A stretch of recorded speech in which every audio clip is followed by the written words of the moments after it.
Maka Nabi berkata, "Idza sa'alta fas'alillah." Kalau kalian minta, mintalah kepada Allah. Beda dengan manusia, kalau kita minta kepada dia, pertama dia senyum-senyum bantu, hari kedua dia mulai enggak senyum meskipun bantu, hari ketiga mulai semerawut mukanya, hari keempat mulai tidak bantu, hari kelima kita diusir. Manusia seperti itu. Kenapa? Meskipun dia kaya raya, tatkala dia merasa Anda mulai mengambil hartanya, dia pasti enggak suka sama Anda. Padahal dia kaya raya. Kita pun enggak enak minta sama orang karena kita tahu finansial dia, aset dia terbatas, kita tahu. Betapapun kaya dia. Saya punya teman misalnya punya uang triliunan, saya pun enggak berani minta-minta dia terus karena saya tahu bagaimanapun uangnya banyak, dia pasti punya kebutuhan juga banyak. Finansial dia terbatas. Tapi kalau kita minta kepada Allah, ngapain kita malu? Allah tidak ada kekayaan tanpa batas, Allah kekayaan tanpa batas. Dalam hadis qudsi Allah mengatakan, "Ya bani Adam, law anna awwalakum wa akhirakum wa insakum wa jinnakum kanu ala sa'idin wahidin fas'aluni fa a'tai kulla wahidatin mas'alatah ma naqasa min mulki syai'a." Kata Allah, wahai anak Adam, kalau kalian dari awal sampai akhir, dari Nabi Adam sampai hari kiamat manusia dikumpulkan, jin juga dikumpulkan seluruhnya, berkumpul pada satu tempat, semuanya minta kepada Allah dan semua doanya dikabulkan. Satu minta, ya Allah saya minta istana, minta ini, minta ini. Satu hari minta atau enggak berhenti, Allah kabulkan seluruhnya. Semuanya Allah kasih demikian. Tidak mengurangi kekayaan Allah meskipun hanya sedikit. Dalam hadis yang kata Nabi, illa kama, ya, seperti dimasukkan jarum ke dalam apa? Yang kusul mikhyatu idza udkhilal bahr. Kalau ada jarum, antum ada lautan luas ini, airnya sangat banyak. Air laut ini ibarat harta Allah, kekayaan Allah. Kalau dia kasih kita dari awal sampai akhir semuanya Allah kabulkan permintaan kita, itu berkurang cuma sedikit sekali. Kurangnya seperti kalau jarum kita masukkan ke air laut, kita angkat, berkurang atau tidak? Tidak berkurang karena jarum ini lancip, licin, akhirnya menetes lagi. Dia gantung sini kemudian apa?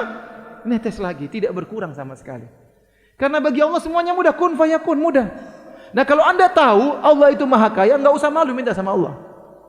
Kalau manusia kita malu dan dia juga nanti mempermalukan kita. Akhirnya kita malu-maluin ya. Tapi kalau Allah ngapain ente malu? Kalau semua orang menutup pintunya, pintu langit tidak pernah tertutup. Jadinya masalahnya banyak orang setiap dapat masalah minta kepada manusia terlebih dahulu. Anda boleh minta tolong sama manusia, boleh diskusi, boleh musyawarah, tapi pertama minta kepada Allah. Betapa sering orang datang kepada saya, Ustaz saya ada masalah gini. Paling saya jawab, sabar. Ada yang bertanya, Ustaz saya tidak mau jawaban sabar ya, kasih solusi. Maksa. Saya mau apa? Ada orang datang sama saya pernah ngisi pengajian, ini kisah nyata. Saya ngisi pengajian tentang keutamaan memberi utangan kepada orang lain. Barang saya memberi utang 1 juta, dia dapat pahala seperti sedekah 500.000. Setelah saya ngisi pengajian, tiba-tiba ada orang datang ketuk pintu, Ustaz. Assalamualaikum, waalaikumsalam. Saya ada keperluan Ustaz. Tadi antum pengajiannya bagus gini. Saya ingin langsung minta pinjam uang sama Ustaz. Saya punya utang Ustaz. Saya tanya utangmu berapa? Sekian. Aduh, qadarullah, utang saya lebih banyak daripada utang kamu. Semua diapain? Kalau saya punya duit, saya bayar utang saya dulu. Betapa banyak orang kalau kita minta tolong, kita nangis-nangis, dia bilang sabar. Coba kalau Anda nangis di hadapan Allah, sujud, keluhkan urusan Anda kepada Allah, curhat kepada Allah, jangan angkat kepala Anda kecuali setelah plong menyampaikan seluruhnya.